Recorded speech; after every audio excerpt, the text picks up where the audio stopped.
TSMC가 3나노 공정을 조금 빨리 더 좀 노력을 해준다면 2023년이 조금 좋아질 수는 있을 것 같은데 아마도 그러기는 힘들 것 같고 2024년쯤 되어야 진짜 성능이 좀 많이 개선된 CPU가 출시할 가능성이 크다, 이렇게 보이는 게 사실이고요. 2019년에 AMD에서 7나노 공정의 르누아르 CPU를 발표해서 2020년에 노트북 시장을 휩쓸었고, 2020년 애플에서 M1 CPU를 공개하면서 2021년 노트북 시장에 한 획을 그었습니다. 2021년 인텔에서는 X86 CPU에서는 처음으로 빅리틀 구조를 적용한 엘더레이크 CPU를 출시하면서 2022년 노트북 시장을 이끌어 나가고 있습니다. 그런데 각 CPU 제조사들에게서 2023년을 바라보고 신제품으로 출시하는 것들이 뭔가 구매하고 싶다는 느낌이 확 드는 제품이 잘 없는 것 같습니다. 언제까지 기다리면 좋을까 고민이 되는 시점입니다. 안녕하세요, 진혁습니다. 요즘은 노트북 리뷰만 주로 하다 보니까 업계의 근황이라든지 신제품 CPU에 대한 이야기를 잘 못한 것 같습니다. 오늘은 CPU 제조사를 대표한다고 할 수 있는 인텔, AMD, 그리고 애플, 요 세 가지 회사에서 출시하는 CPU들과 여러 가지 신제품들에 대해서 CPU 나노 공정을 중심으로 이야기를 조금 쉽게 한번 풀어보도록 하겠습니다. 2019년도까지만 해도 일반 소비자들도 굉장히 CPU 나노 공정에 대해서 관심이 높았습니다. 그게 여러 가지 이유가 있겠지만 사실 가장 큰 부분은 인텔 때문이라고 할 수 있습니다. 인텔이 14나노 공정을 가지고 계속해서 14나노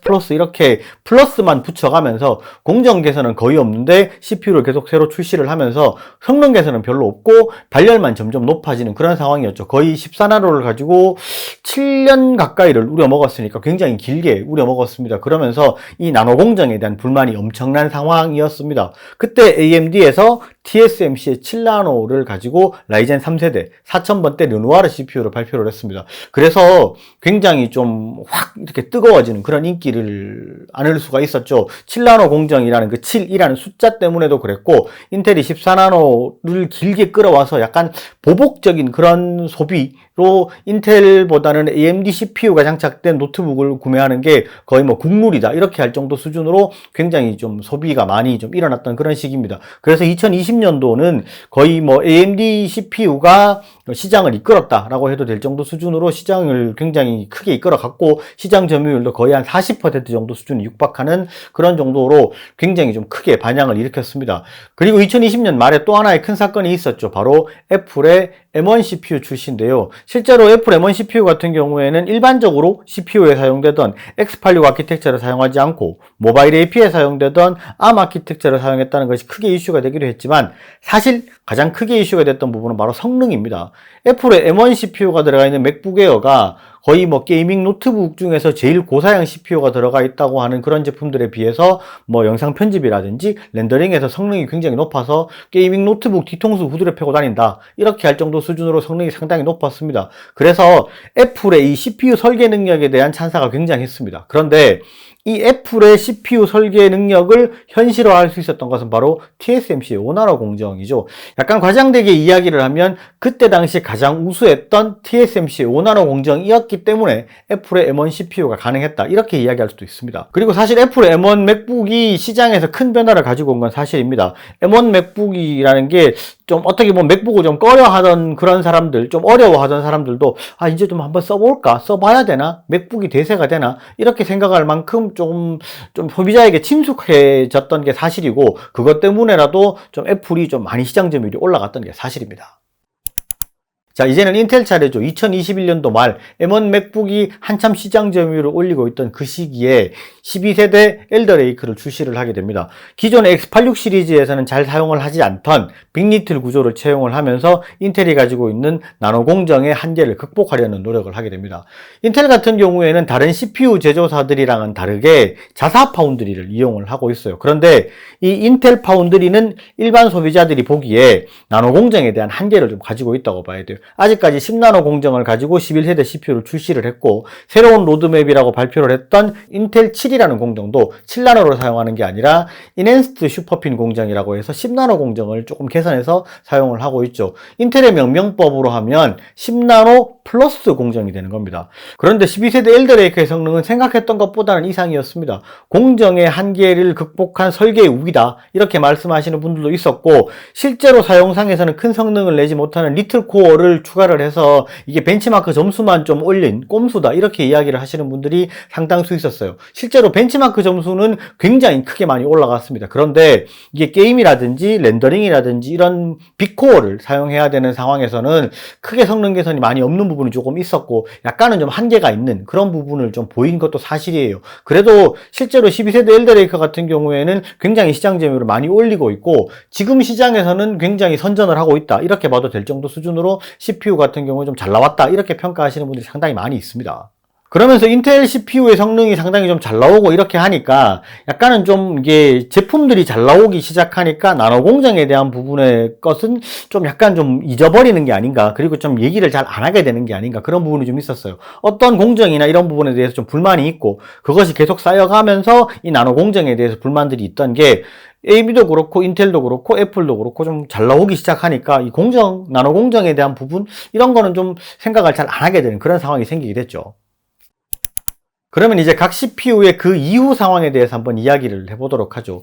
AMD 같은 경우도 르누아르 4000번대 CPU 이후에 계속해서 새로운 CPU가 출시를 했습니다. 5000번대의 세잔, 6000번대의 렘브란트, 그리고 올해 출시를 앞두고 있는 7000번대 피닉스 CPU가 있어요. 그런데 이 7000번대 피닉스도 2019년도만큼의 임팩트를 기대하기 좀 힘들 것 같습니다. 4000번대 이후에 나온 CPU들을 조금 더 자세히 알아보면 성능 개선이 그리 크지가 않습니다. 5000번대 세잔은 이전 세대 대비해서 5에서 8% 정도 수준의 성능 개선이 있고, 6000번대 렘브란트도 성능 개선이 크게 없었습니다.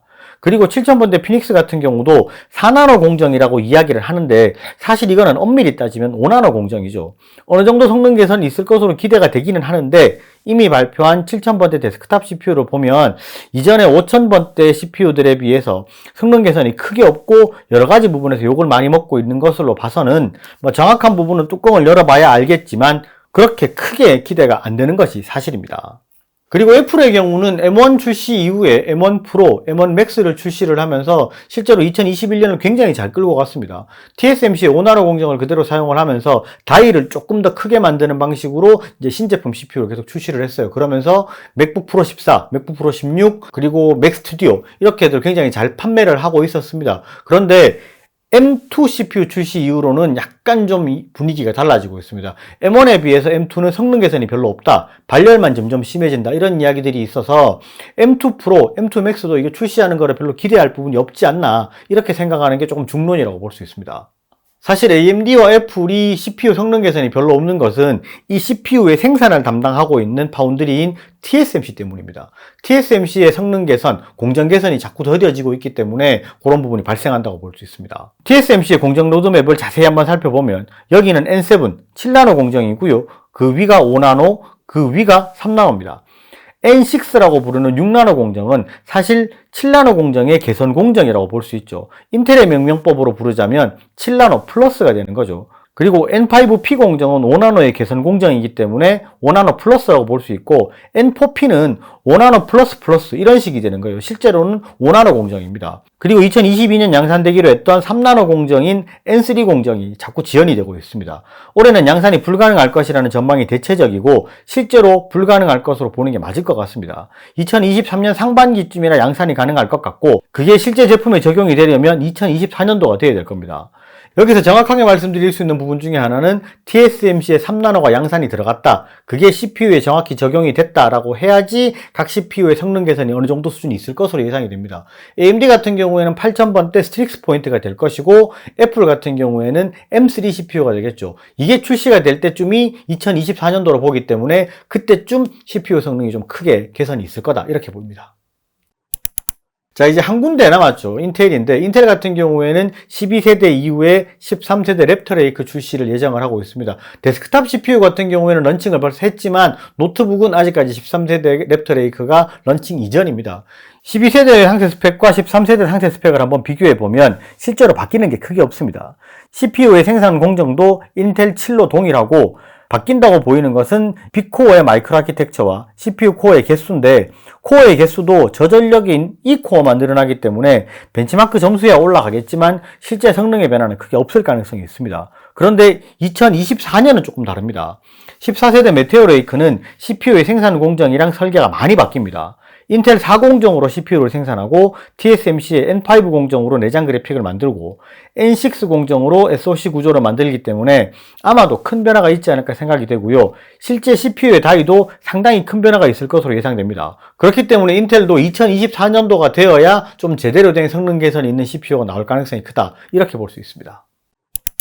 자, 어떻게 보면 어려울 수도 있는 이야기인데요. 이게 나노 공정에 대한 부분을 막 디테일하게 들어가 버리면 굉장히 어려운 이야기인데, 나노 공정이 개선이 되면 아무래도 이제 발열도 덜해지고 CPU의 똑같은 다이에 더 많은 그 정보를 적어낼 수 있고 트랜지스터를 더 많이 심을 수 있기 때문에 성능이 개선이 되는 부분은 당연한 부분입니다. CPU 나노 공정에 대한 이야기를 좀 쉽게 풀어보려고 얘기를 했는데, 어떻게 보면 더 어려울 수도 있었겠다라는 생각이 들기는 합니다. 그리고 AMD와 애플의 CPU가 이렇게 별로 개선이 없는 게 TSMC 때문이다라고 이야기한 게 좀 어떻게 보면 너무 비약이 심한 게 아닌가라고 이야기를 할 수도 있지만, 이게 사실이에요. TSMC가 3나노 공정을 조금 빨리 더 좀 노력을 해준다면 2023년이 조금 좋아질 수는 있을 것 같은데, 아마도 그러기는 힘들 것 같고 2024년쯤 되어야 진짜 성능이 좀 많이 개선된 CPU가 출시할 가능성이 크다, 이렇게 보이는 게 사실이고요. 그렇다고 뭐 노트북을 구매하지 마라 이렇게 이야기는 하기가 어렵고, 이제 왜 그런 분들이 있잖아요. 그냥 나는 시기가 돼서 그냥 빨리빨리 바꾼다 이렇게 하시는 분들은